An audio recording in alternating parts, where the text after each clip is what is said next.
Okay, should you hire staff from within your congregation, or should you always look outside? Or should you always hire inside?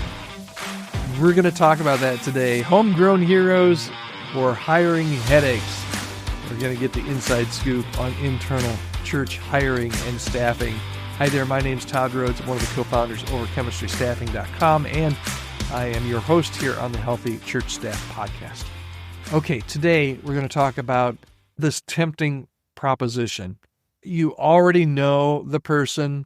They're familiar with your church culture. They're passionate about your mission. It seems like a win-win, but is it always the best move if you have somebody internally to hire for a position?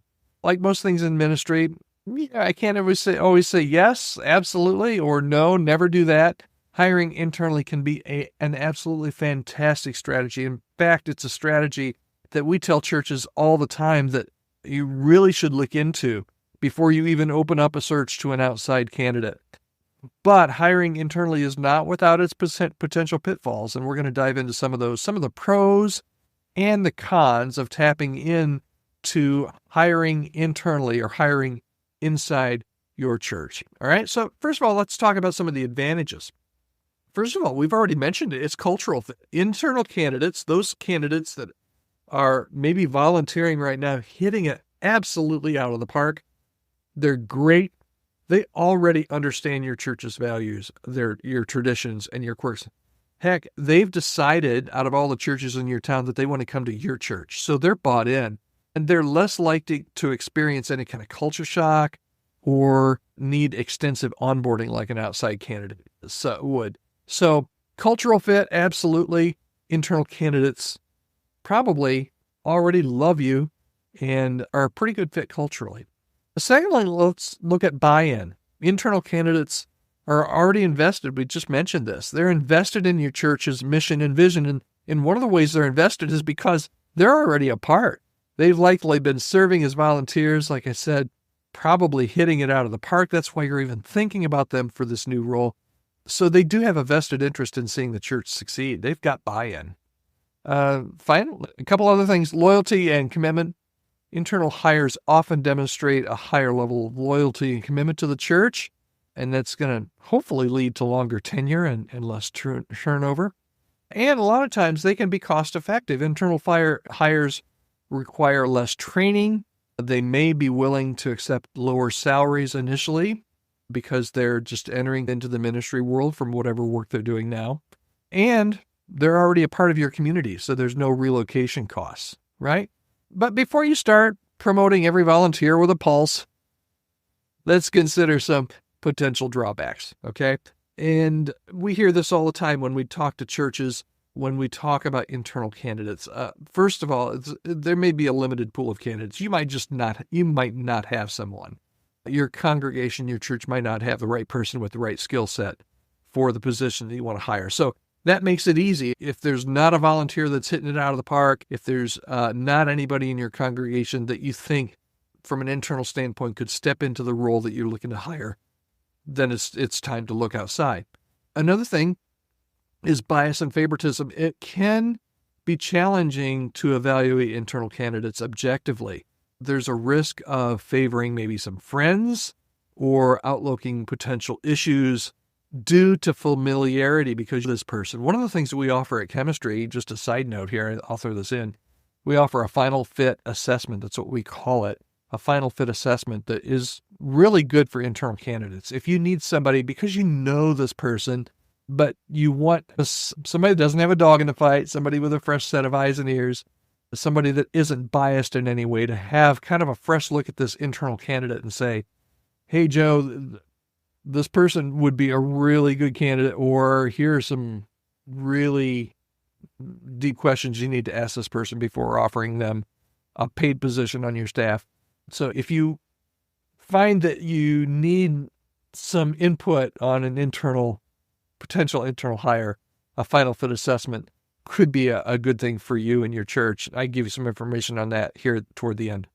And we're talking about drawbacks here, okay? So an internal candidate could lack a fresh perspective. So internal hires may be less likely to bring new ideas or challenge the status quo. Matter of fact, I was just talking to a church the other day that said, man, we've got a candidate that we think, an internal candidate that we think would be really good for this role. But our main hesitancy is that they would just continue what they're already volunteering in. An internal candidate might have a little less new, fresh perspective. Relational dynamics, hiring a friend or a fellow church member can complicate relationships, and that can be awkward. And it can be awkward relationally, but it can also make some awkward power dynamics with volunteers. And yesterday you were a volunteer, now you're my supervisor. Those kind of things can be really awkward at times, okay? And then skill gaps. Internal candidates may lack formal education or experience needed for the role. So a lot of times we'll tell candidate churches, hey, if you want to hire an internal candidate, they might be absolutely awesome and stellar. They're probably going to need a little bit more onboarding, a little bit more mentoring, maybe even a little bit more hand-holding to begin with. How do you decide? Those are some pros, those are some cons. How do you decide whether to hire internally or externally? Here are a few questions to consider. First of all, look at the specific skills and experience required for the role.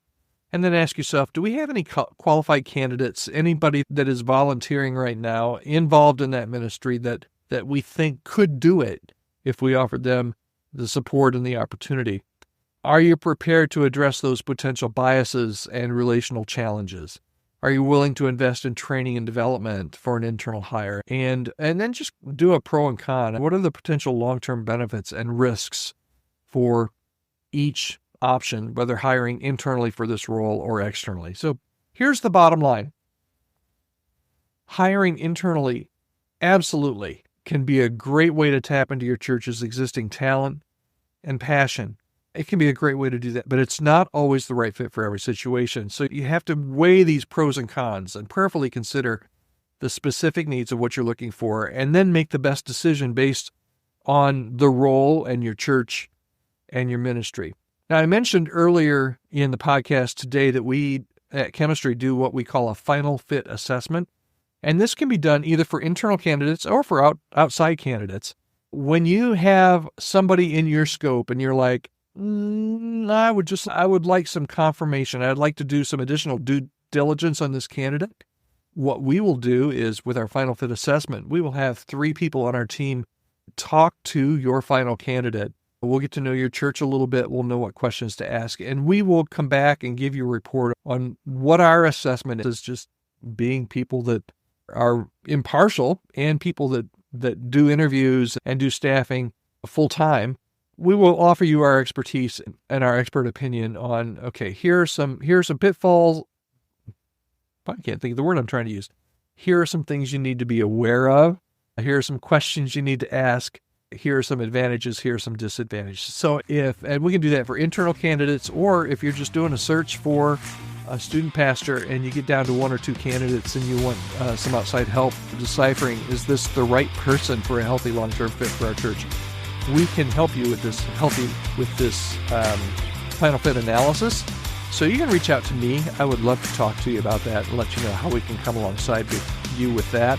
Churches that we do quite a few of these, or churches that we do these with, find that they're extremely helpful as an added step to their hiring process. Just reach out to me. Podcast at Chemistry Staffing. Podcast at Chemistry Staffing. I'm here to help you however I can.